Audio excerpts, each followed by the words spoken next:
आशा है कि इस युद्ध के पश्चात तुम जैसा योग्य और वीर राजा हस्तिनापुर को मिलेगा।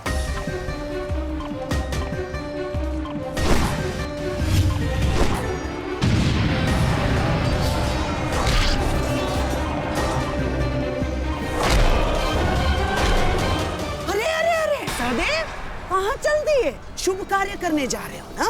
मामा श्री का आशीर्वाद नहीं लोगे? आओ प्रणाम करो।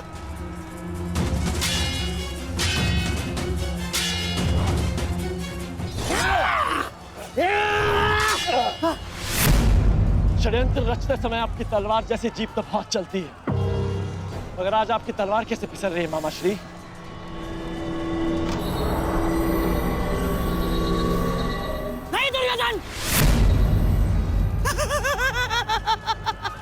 वो क्या है ना सहदेव, हर वस्तु अपने समय से चलती है।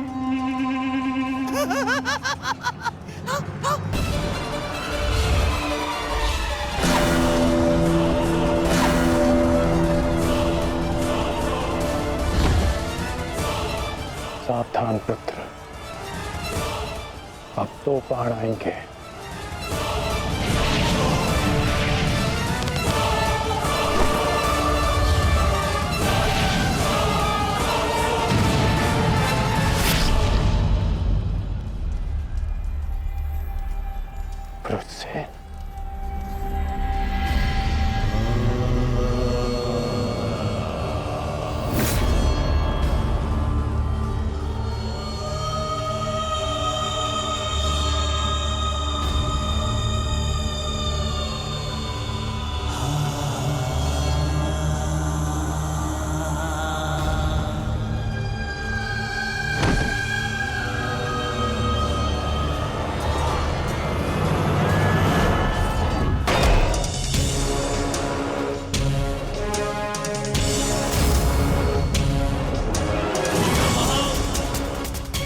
जाकर उस पताका को ले आओ।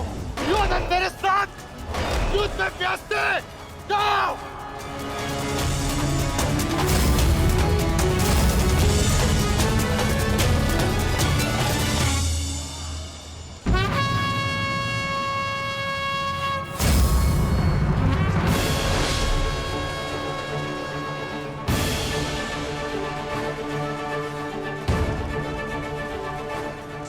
केवल तेरी अंतिम चीखें सुनेंगे युधिष्ठिर, अंतिम चीखें।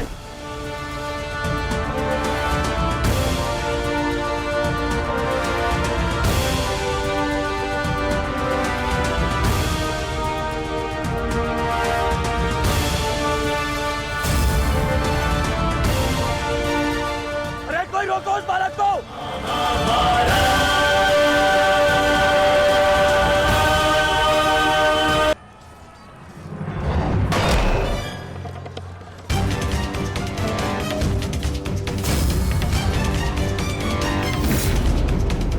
जाकर उस पताका को ले आओ। योधन मेरे साथ युद्ध में व्यस्त है। जाओ।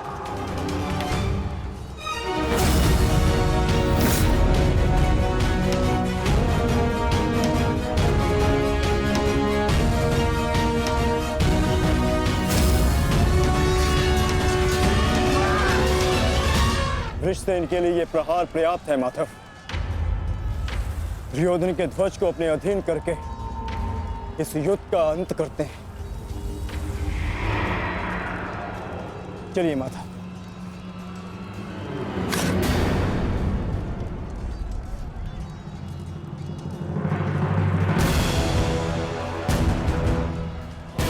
महारथी अर्जुन, द्वंद्व भी शेष है।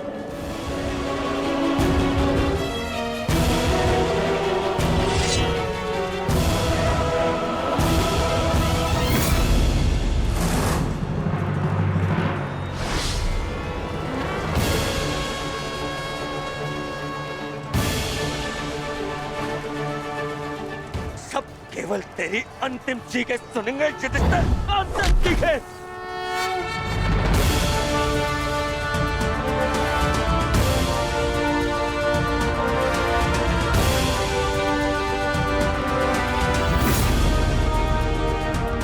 भागो।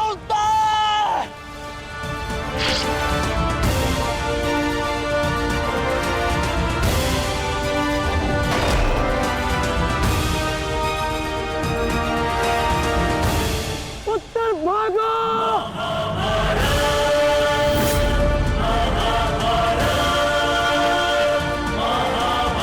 कोई रोको उसे! रोक लो! मद्राज शैल्य, उत्तर को रोको।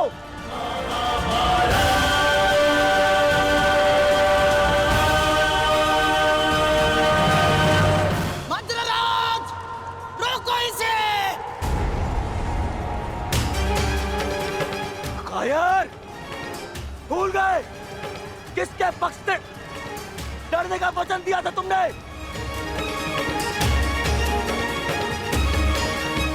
नहीं भूला मैं।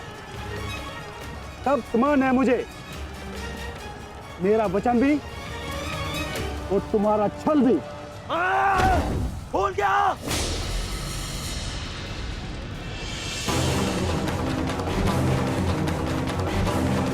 शल्य! ये क्या कर रहे हो तुम?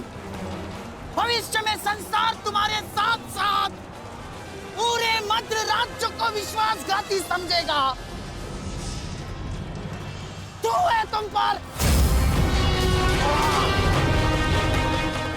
अरे तुम प्रहार करो उस पर।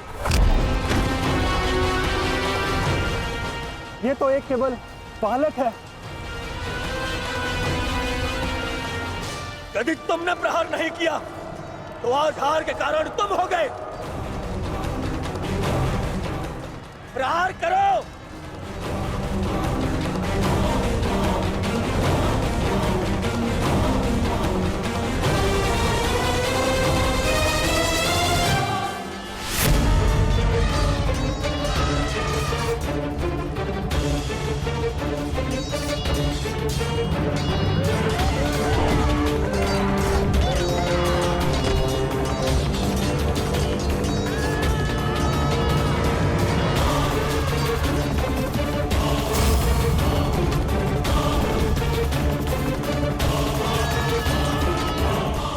मैं आपको वचन देता हूं, मैं युद्ध के अंत तक उसके पक्ष से लड़ूंगा।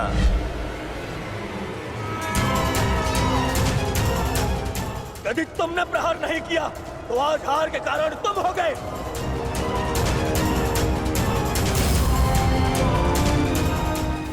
मैं शल्य अपने अतिथि की ओर से अपने शत्रुओं का नाश करूंगा।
अभिमन्यु, मुझे क्षमा कर दो अभिमन्यु, मैं अपना लक्ष्य पूर्ण नहीं कर पाया।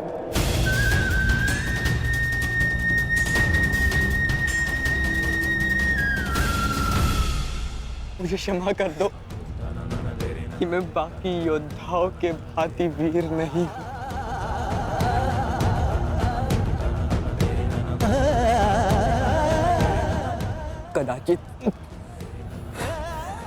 कदाचित तुम मुझे पताका के साथ अपने बाहों में लेकर शिविर तक ले जाते।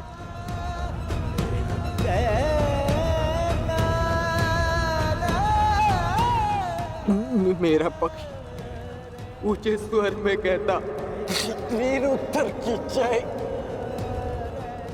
वीर उत्तर।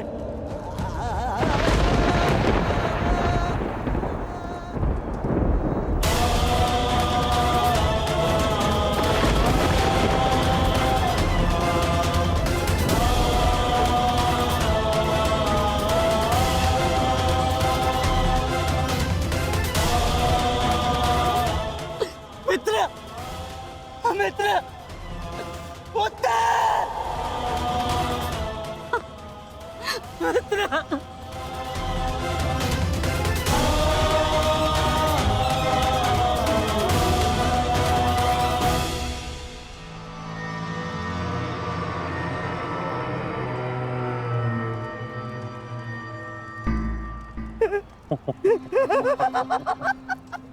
बालक हमारे पताका लेने चला था, हैं?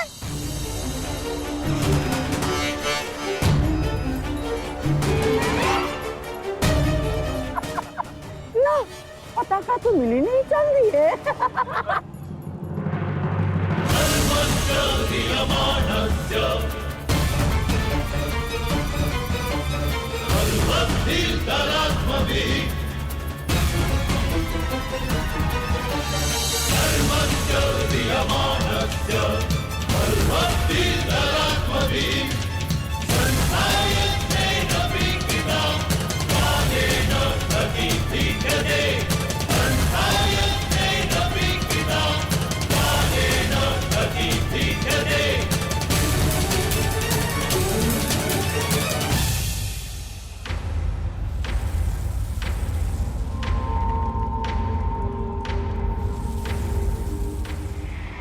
समय बदल गया है अभिमन्यु, और हालात भी। अब केवल विषय वर्तमान का ये युद्ध है। देखना, मैं यह पताका लेकर ही रहूंगा।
सूर्यास्त हो चुका है,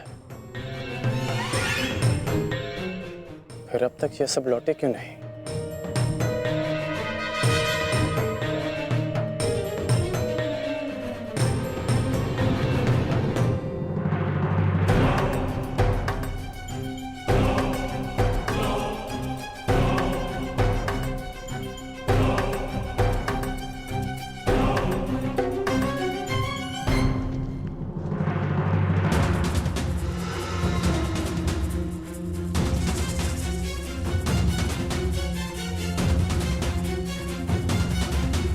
हुसैन क्यों नहीं दिख रहा?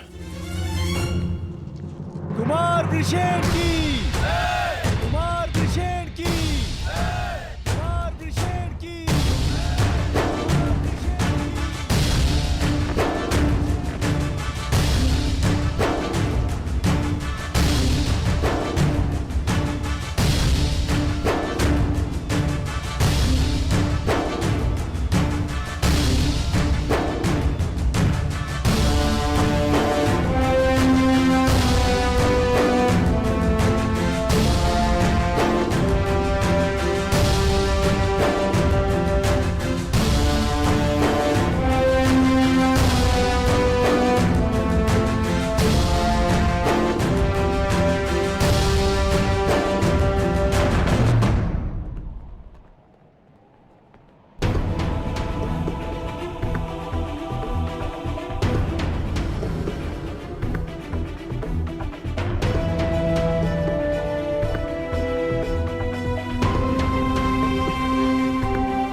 पिताश्री,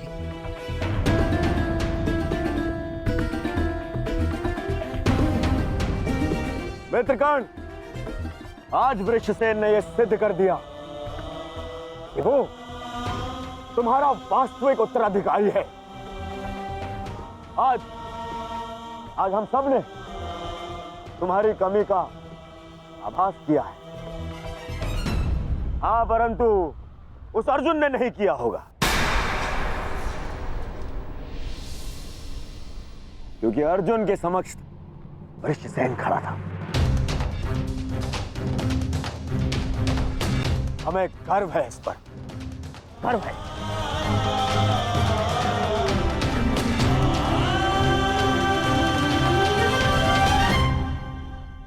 पुत्र, आज केवल अंगराज पुत्र वृषसेन नहीं,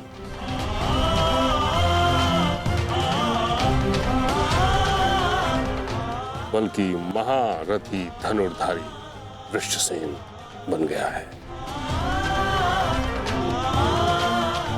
उसने हम सभी से कहीं अधिक कुशलता से युद्ध किया है। हाँ, अन्यथा कुछ ऐसे महारथी भी थे जिनके कारण हमें पहले ही दिन पराजय का मुख देखना पड़ता।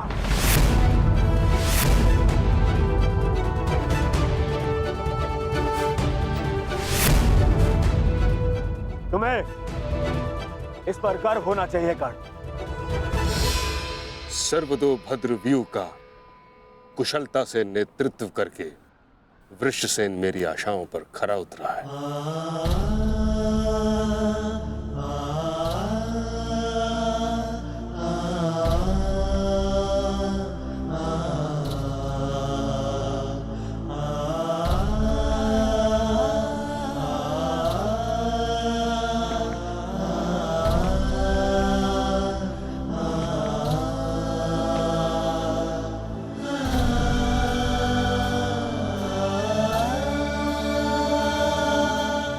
कल्याण हो तुम्हारा पुत्र।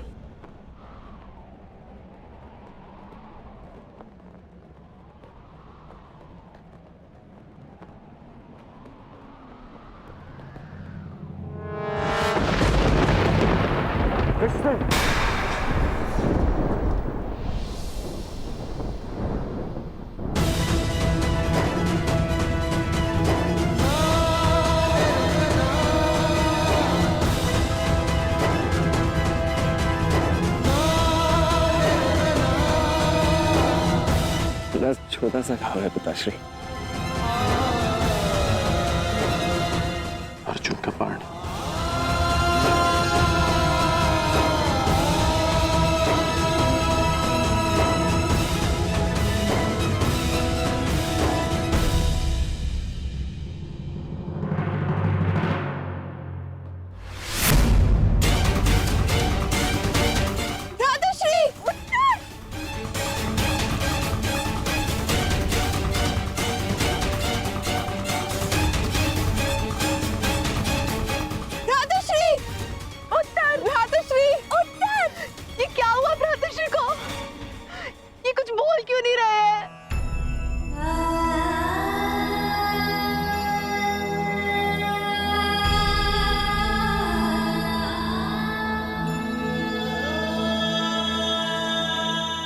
मृत्यु नहीं हुई है उत्तरा।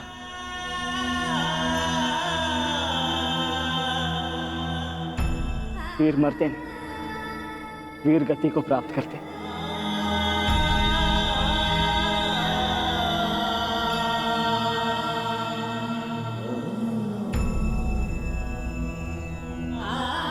वीर उत्तर वीर गति को प्राप्त हुआ। वीर उत्तर की जय, वीर उत्तर की जय, वीर उत्तर की, वीर उत्तर की, वीर उत्तर की, वीर उत्तर की, वीर उत्तर की, वीर उत्तर की, वीर उत्तर की।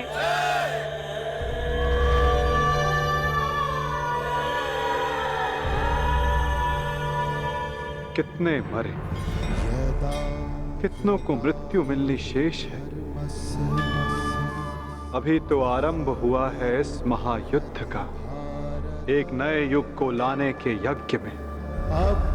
अभी बहुतों की आहुति जानी शेष है। अभी महाभारत का आरंभ हुआ है। श्री जाम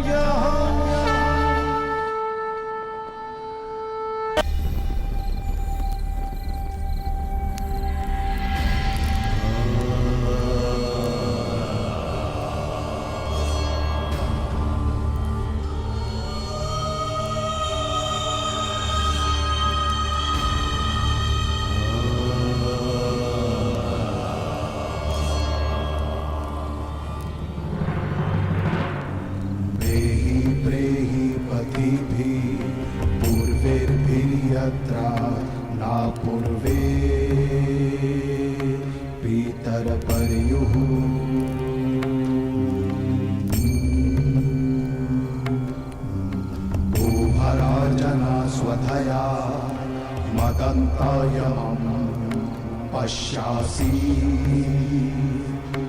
वरुणं च दिवम्। ये सब क्यों हुआ सखा? सहस्त्रों काल के गाल में समा गए। ये क्या हो रहा है केशव? तुम एक क्षत्रिय परिवार में जन्मी हो याज्ञसेनी, और युद्ध के परिणामों से भली भांति अवगत हो। तुम स्वयं युद्ध कांक्षी हो, तो फिर ये पीड़ा क्यों? क्योंकि ये अनुमान नहीं था केशव कि अपनों की मृत्यु इतनी पीड़ादायी होगी। आज उत्तर वीर गति को प्राप्त हुए, कल कोई और होगा। मन बहुत विचलित हो रहा है सखा। जब भी मैं अपने पुत्रों का या आर्य पांडवों का मुख देखती हूँ, मुझे एक भय समा जाता है मन में कि कहीं। तुम ये मत भूलो सखी कि ये युद्ध केवल तुम्हारे अपमान, केवल पांडवों के साथ हुए अन्याय के प्रतिशोध के लिए नहीं हो रहा है। ये युद्ध धर्म की पुनः स्थापना के लिए हो रहा है, अधर्म के नाश के लिए हो रहा है। और धर्म की स्थापना के लिए वीरों को अपने प्राणों की आहुति देनी पड़ती है सखी।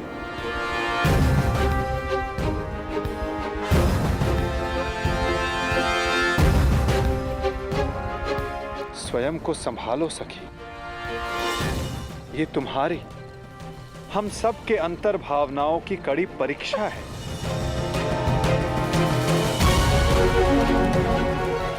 और इस युद्ध में हानि केवल हमें नहीं हुई है, अभी तो इस युद्ध में अनेकों की आहुति देना शेष है सखी। कोई और भी है जिसे अति शीघ्र इस पीड़ा का वहन करना शेष है।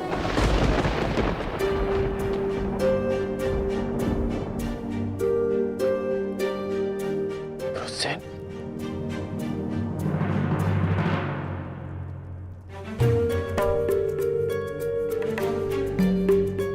धन्यवाद पिताश्री।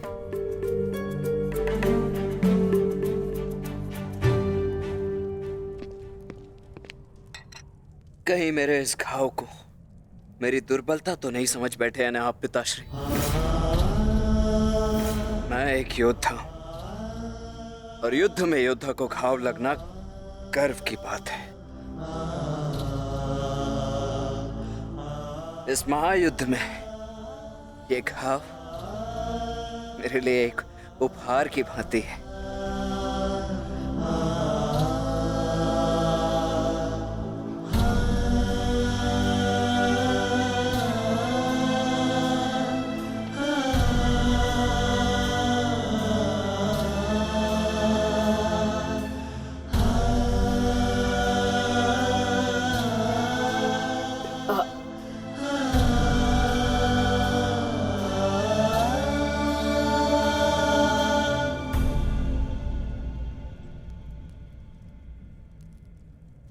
आज तुमने अपने आप को एक सच्चा योद्धा सिद्ध किया है।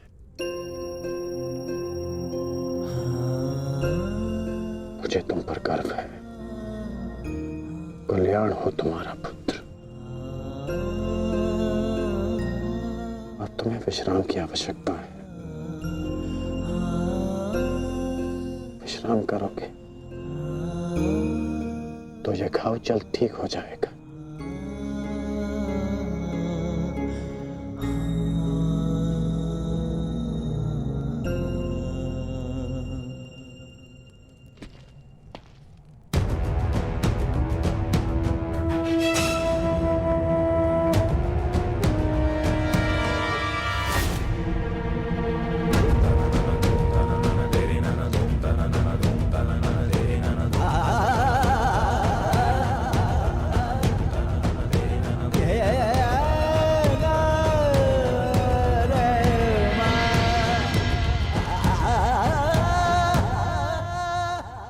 युद्ध भूमि में अपनी मृत्यु से अधिक अपनों की मृत्यु का भय कितना सताता है ना मित्र। माधवा, प्रणिपात।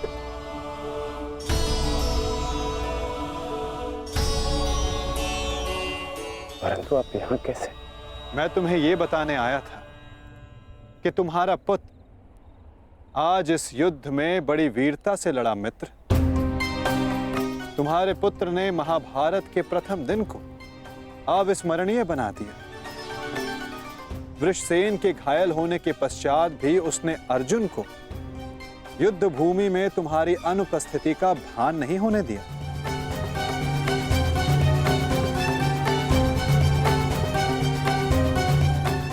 परंतु गर्व के स्थान पर तुम्हारे मुख पर यह पीड़ा क्यों मित्र?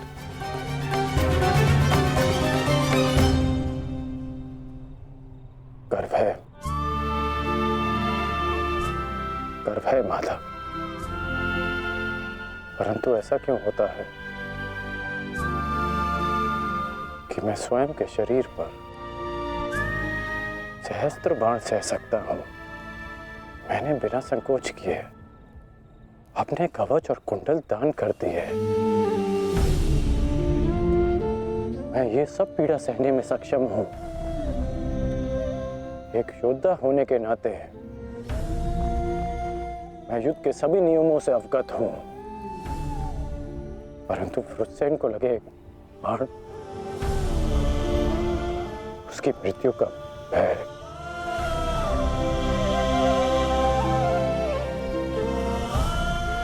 मुझे खाया जा रहा है। परंतु तुम ये कैसे कह सकते हो मित्र कि ये भय है, पूर्वाभास नहीं?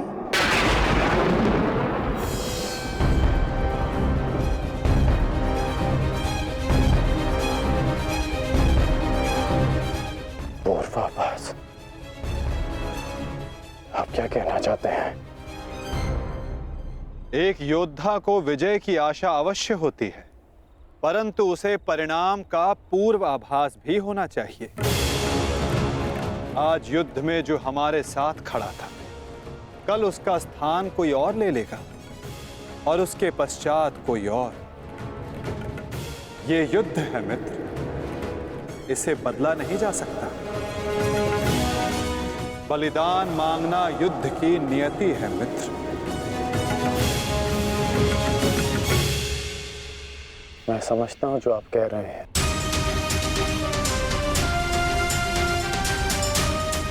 परंतु मन में अपनों की रक्षा की चिंता है।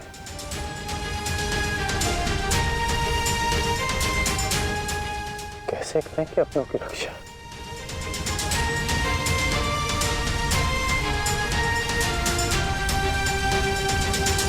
यदि कारण महान हो तो उसका बलिदान भी महान देना होता है मित्र। इस युद्ध में हो रहे बलिदान को स्वीकार करो। एक योद्धा को युद्ध में जाने से पूर्व सभी प्रकार के मोह को त्यागना पड़ता है। मोह बंधन में बंधकर वो युद्ध नहीं कर सकता और ना ही अपनों की रक्षा कर सकता है। इस महायुद्ध में अपनों की रक्षा के लिए जो हो सकेगा वो मैं करूंगा, चाहे वो युद्ध के नियति के विरुद्ध हो तब भी अंगराज।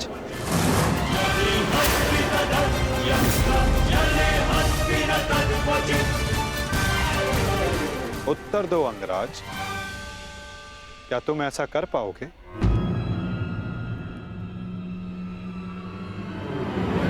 यदि तुम चाहो तो अब भी इस युद्ध की नियति को बदल सकते हो कर्ण। सहस्त्रों के प्राण बचा सकते हो, अपनों को खोने के भय से बच सकते हो। तुम्हारे पास अब भी समय है। हमारे पक्ष में आकर इस युद्ध को एक दिन में समाप्त कर दो मित्र। इस महाविनाश का मूल्य कम कर दो। बोलो मित्र, अपनी निष्ठा की नियति को बदलकर तुम इस युद्ध की नियति को बदलना चाहोगे? महामहिम भीष्म ने तुम्हें इस युद्ध भूमि में प्रवेश करने से वर्जित किया है। यही अवसर है मित्र, अपने भ्राताओं के साथ मिलकर धर्म के लिए युद्ध करके इसे समाप्त कर दो। अपने भ्राताओं के साथ मिलकर धर्म के लिए युद्ध करके इसे समाप्त कर दो। आप मेरा उत्तर जानते हैं, फिर क्यों बार बार ये प्रश्न करते हैं मुझसे? मैं तुमसे प्रश्न नहीं पूछ रहा हूं, तुम्हें तुम्हारे संदेहों का हल दे रहा हूं। या तो परिवर्तन के लिए स्वयं को परिवर्तित करो या फिर प्रलाप बंद करो मित्र। और जो हो रहा है उसे स्वीकारो। तुम्हारे अंदर अपने मित्र के विरुद्ध जाने का सामर्थ्य नहीं है मित्र। जो पीड़ा आज तुम अनुभव कर रहे हो सकता है कि कल तुम्हें उससे अधिक पीड़ा अनुभव करनी पड़े मित्र।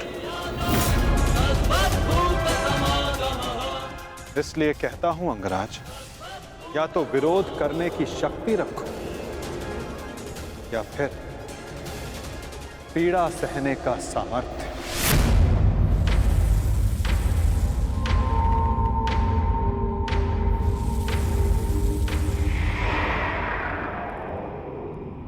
एक बात और थी मित्र, सोचा कि तुम्हें उसका ज्ञात होना चाहिए।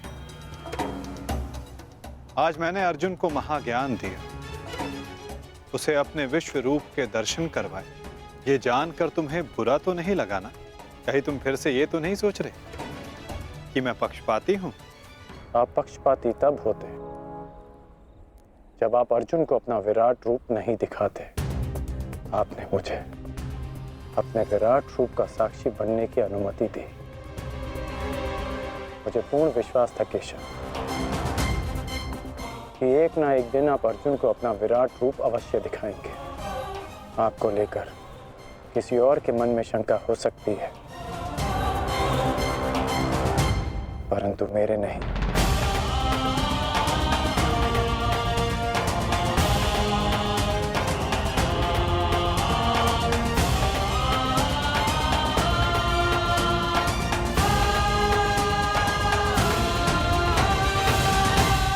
एक दिन आपने मुझे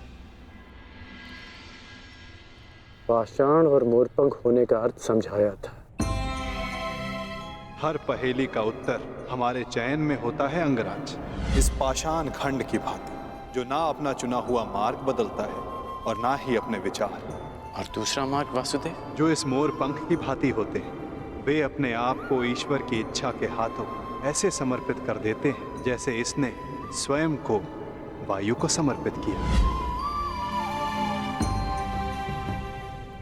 मैं आज भी पाषाण हूं और अर्जुन आज भी वही मोरपंख। वो मोरपंख जिसे आपको अपने मस्तक पर धारण करना ही था। ये मेरा प्रारब्ध है कि मैंने पाषाण होना चुना है।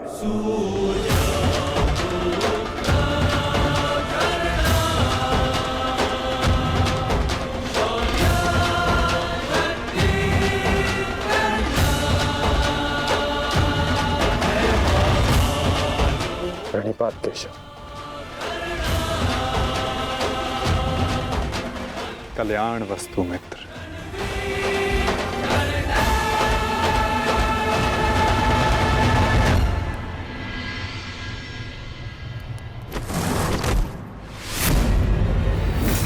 युद्ध का पहला दिन कौरवों के नाम रहा।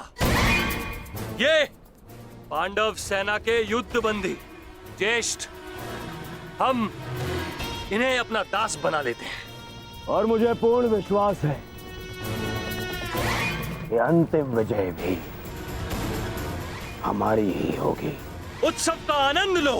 राजकुमार दुर्योधन की जय! राजकुमार दुर्योधन की जय!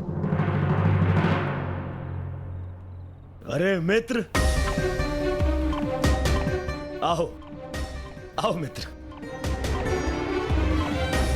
हाँ, यहाँ उत्सव चल रहा है। तुम कहाँ रह गए थे?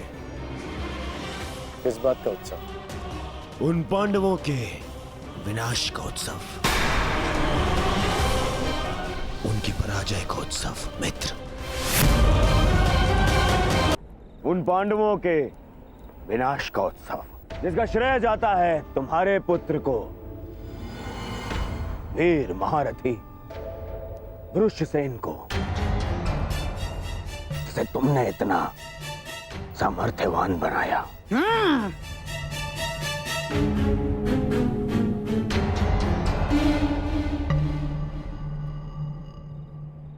ये तो अवश्य उत्सव बनाने की बात है।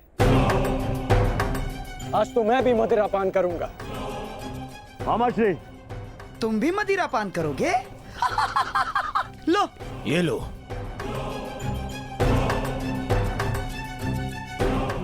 ये उत्सव पांडवों के विनाश के नाम। विनाश के नाम।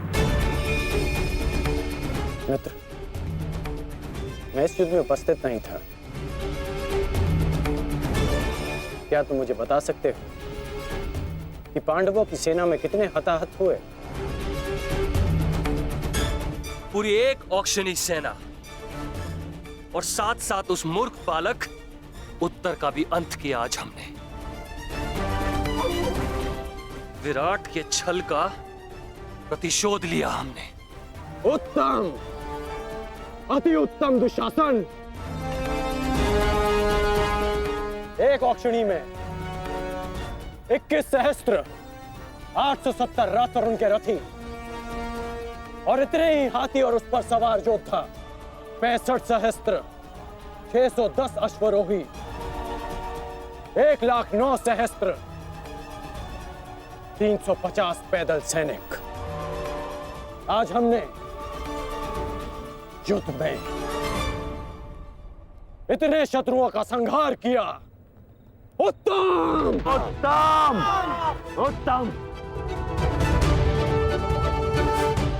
परंतु प्रतीत होता है कि हमारे ओर से कोई जानहानि नहीं हुई। तभी तो यह उत्सव बनाया जा रहा है ना मित्र?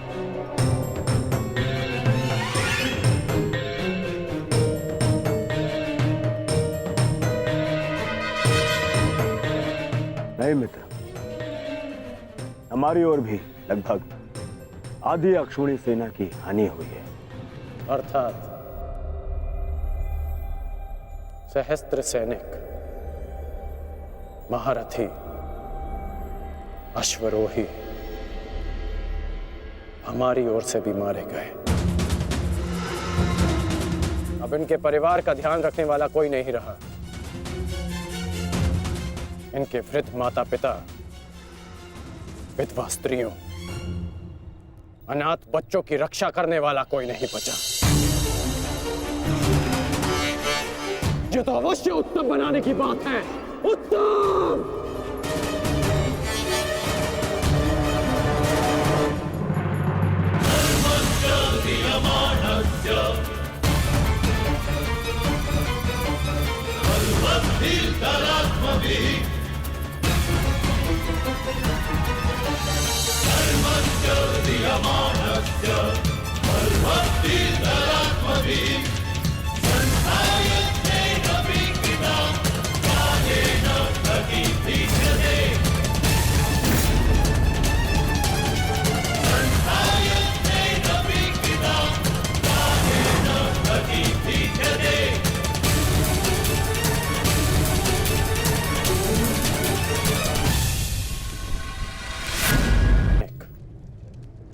महारथी, अश्वरोही हमारी ओर से भी मारे गए। ये तो अवश्य उत्तम बनाने की बात है। उत्तम।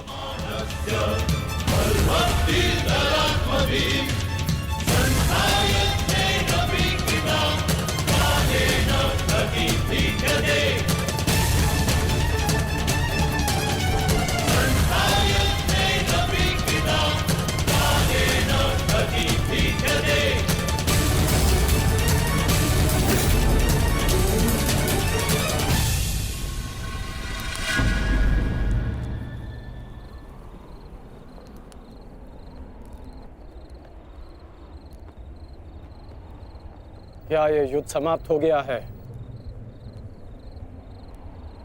मैंने पूछा, क्या ये युद्ध समाप्त हो गया है? उत्तर दीजिए।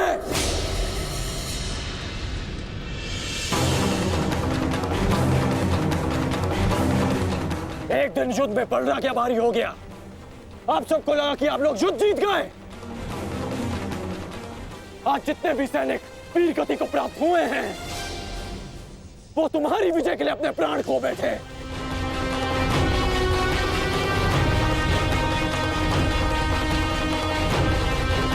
आप लोगों ने कभी सोचा है कि इस युद्ध में कितने जीवन दांव पर लगे हैं? हर परिवार इस भय के साथ जी रहा है कि क्या उनके परिवार के सदस्य घर लौटेंगे भी या नहीं। और आप सब उत्सव मना रहे हैं। ये उत्सव बनाने का समय नहीं, रणनीति बनाने का समय है। इस युद्ध में जीतने का समय है। पांडव सामान्य योद्धा नहीं है। वो इस समय एक घायल सिंह की भांति हैं,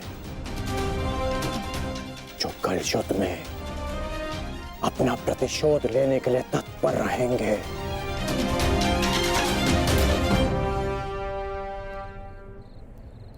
तो इसी क्षण इस उत्सव को बंद कीजिए।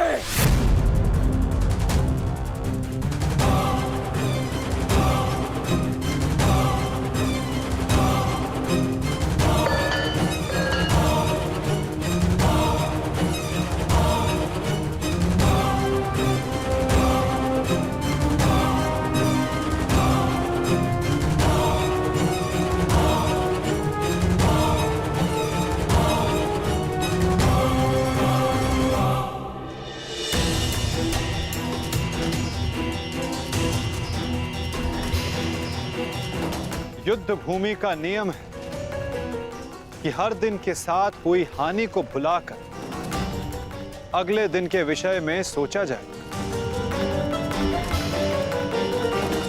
अब समय आ गया है कि इस पर विचार किया जाए कि कल के युद्ध में हमारी रणनीति क्या होगी।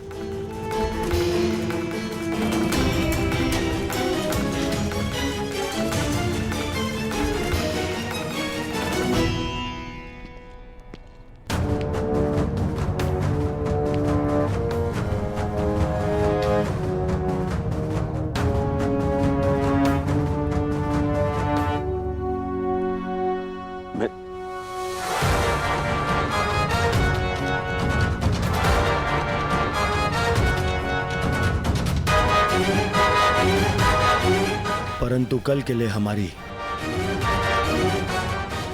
योजना क्या होगी?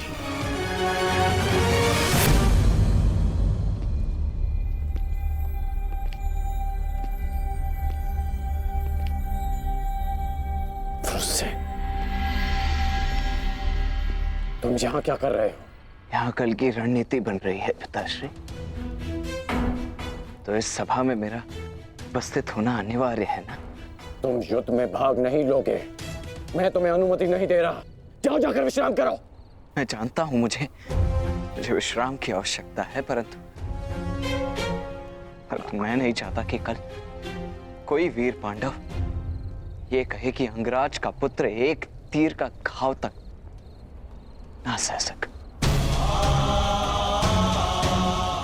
मुझ पर विश्वास कीजिए पिताश्री, मैं कल भी युद्ध में अपना पूरा योगदान दूंगा, परंतु मुझे जाने से मत रोकिए। मैं आपका पुत्र हूं। मैं वचन देकर आया हूं कि मैं आपकी कमी की अनुभूति किसी को अनुभव नहीं होने दूंगा। मैं इसीलिए मेरा कल युद्ध में उपस्थित होना अनिवार्य है पिताश्री। मुझे मेरा वचन पूर्ण करने दीजिए।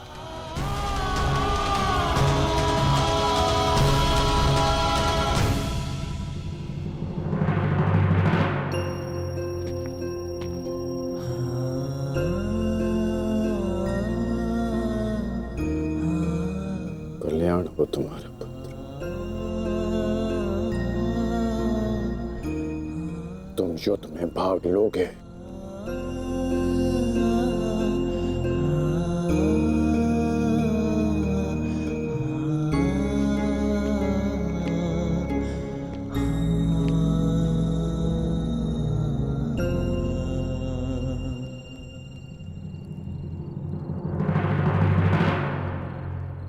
शत्रु सेना को हानि पहुंचाने के साथ साथ आपको अपनी सेना को सुरक्षित रखना भी महत्वपूर्ण है।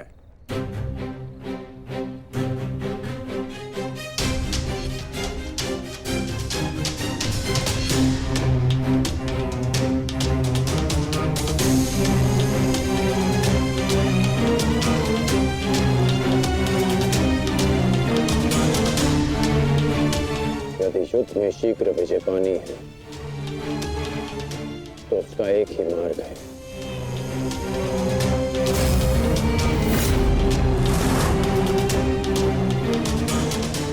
उसे बंदी बनाओ। जिसे बंदी बनाने से ये युद्ध समाप्त हो जाए। युधिष्ठिर! कल युद्ध में कौरव तुम्हें बंदी बनाने का प्रयत्न अवश्य करेंगे युधिष्ठिर। यदि हमने युधिष्ठिर को बंदी बना लिया तो बाकी के सारे पांडव हमारे सामने हाथ जोड़े खड़े रहेंगे। उत्तम! कल चाहे जो कुछ भी हो जाए, हम उस युधिष्ठिर को बंदी बनाकर रहेंगे। उसकी सुरक्षा की हर एक दीवार, हर एक व्यू तोड़ देंगे हम। तो इसका तोड़ क्या है माधव?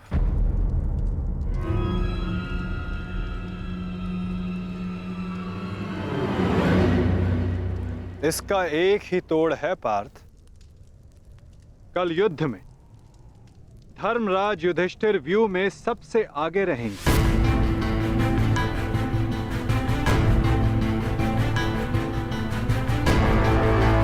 जब आप जानते हैं माधव कि ज्येष्ठ को बंदी बनाना ही इन कौरवों का लक्ष्य है, तो क्या हम ज्येष्ठ को सबसे आगे खड़ा करके उनका कार्य सरल नहीं कर रहे हैं?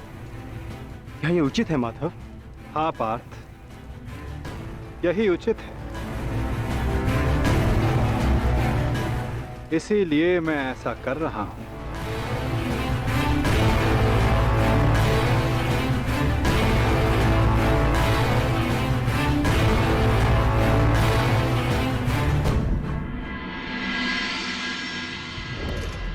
युद्ध का दूसरा दिन।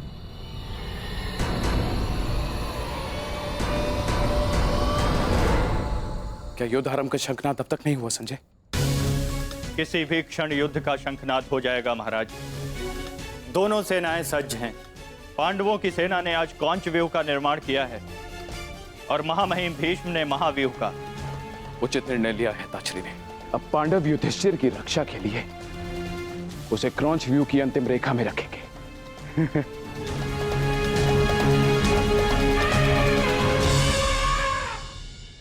युद्ध भूमि में कुछ असामान्य घटित हुआ है महाराज, जिसका किसी को अनुमान नहीं था। जिस प्रकार से युवराज दुर्योधन आश्चर्यचकित हैं, ठीक उसी प्रकार से मैं भी आश्चर्यचकित हूं महाराज। किंतु ऐसा क्या हुआ है संजय? पांडवों ने राजकुमार युधिष्ठिर को सेना के अंतिम रेखा में न रखकर सेना के अग्रभाग में रखा है महाराज।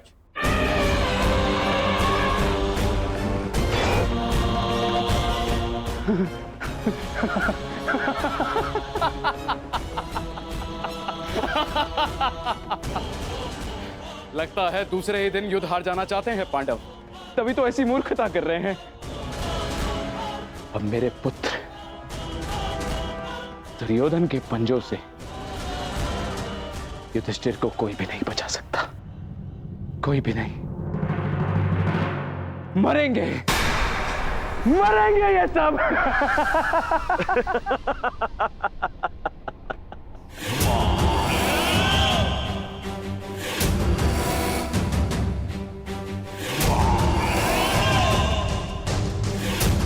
सुना था, आज देख भी लिया। विनाश काले विपरीत बुद्धि।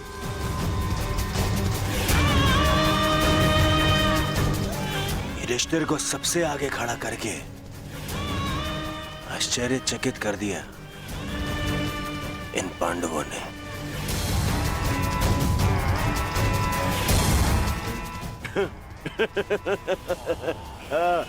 पितामह, देख रहे हैं, इन पांडवों ने स्वयं ही हमारा कार्य सरल कर दिया।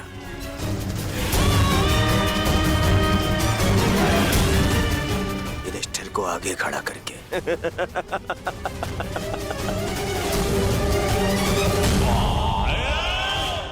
अब आज ही इस युधिष्ठिर को बंदी बनाकर इस युद्ध का अंत कर दूंगा मैं, आज ही। आजा, आजा।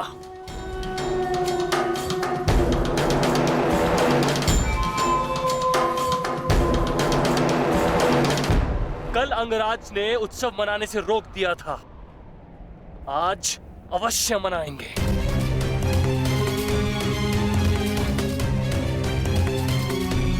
देखा दुशासन, हमारी जीत का उत्सव।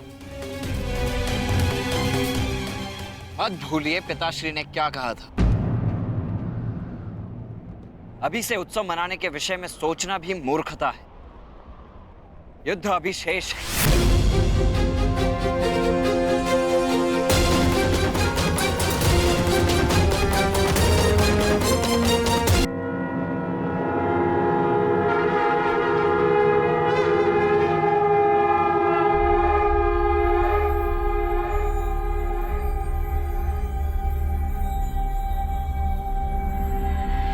आक्रमण!